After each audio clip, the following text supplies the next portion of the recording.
গত ২৭শে এপ্রিল কুড়িগ্রামের ফুলবাড়ী ডিগ্রি কলেজের সুবর্ণ জয়ন্তী অনুষ্ঠানে গান গাইতে মঞ্চে উঠে মাতলামির বিষয়ে মুখ খুলেছেন সারেগামাপা খ্যাত গায়ক নবেল। মোবাইল ফোনে এক অডিও সাক্ষাৎকারে তিনি দাবি করেছেন, সেদিন মঞ্চে ওঠার আগে আয়োজকদের পক্ষ থেকে সরবরাহ করা কয়েক পেগ সিগনেচার ব্র্যান্ডের মদ পান করেন। এতে তিনি মাতাল ছিলেন না দাবি করে বলেন, আমি মাতাল হইনি, এটা স্রেফ একটা দুর্ঘটনা। আমি আবারও ওই মঞ্চে গান করব ইনশাআল্লাহ।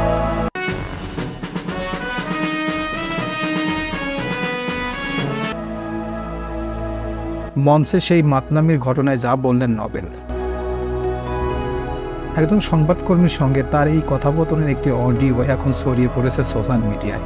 এতে মঞ্চে মাতাল হওয়ার বিষয়টি নতুন করে সমালোচনা জন্ম দিয়েছে।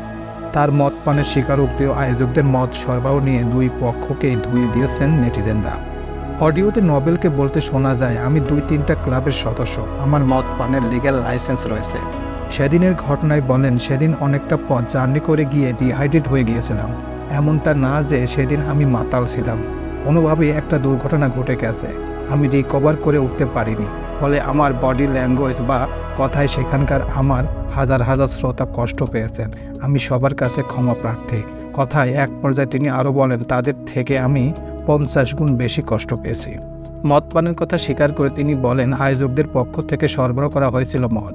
স্টেজে ওঠার আগে হালকা একটু রিল্যাক্সন, হালকা একটু ফিলিংসের দরকার পড়ে। অতিরিক্ত পান করার ধারের কাছে যায়নি।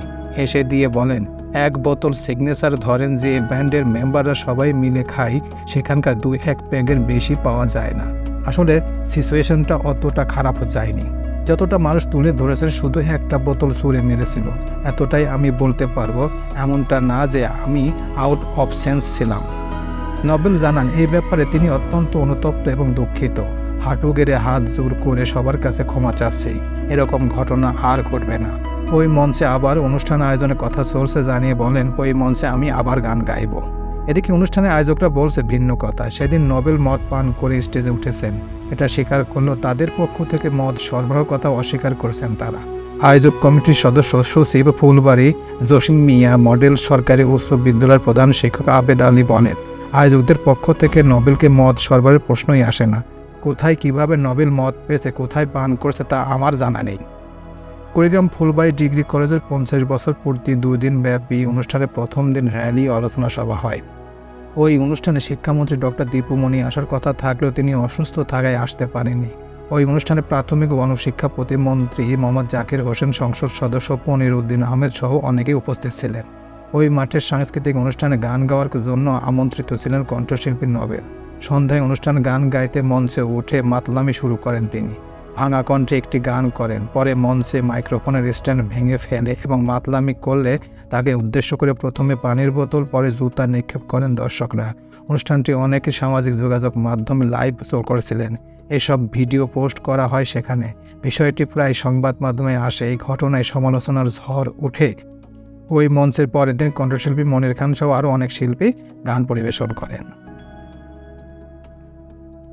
তো এই ছিল মোটামুটি আমাদের আজকের প্রতিবেদন। উপরোক্ত প্রতিবেদন থেকে আমরা একটা জিনিসই বুঝলাম যে নবেল বলল যে তিনি ৩-৪টা ক্লাবের সদস্য, মদ খাওয়ার পারমিট আছে। আসলে একজন শিল্পী যদি মদ পান করে একটি গান গায় তাহলে তো ওখানে খারাপ কিছু হওয়ার সম্ভাবনা আছে। অবশ্য কয়েক মাস আগে তার স্ত্রী সালসাবিলও বলেছে যে তিনি মদ পান করেন এবং অনেক নেশাগ্রস্ত মানুষ।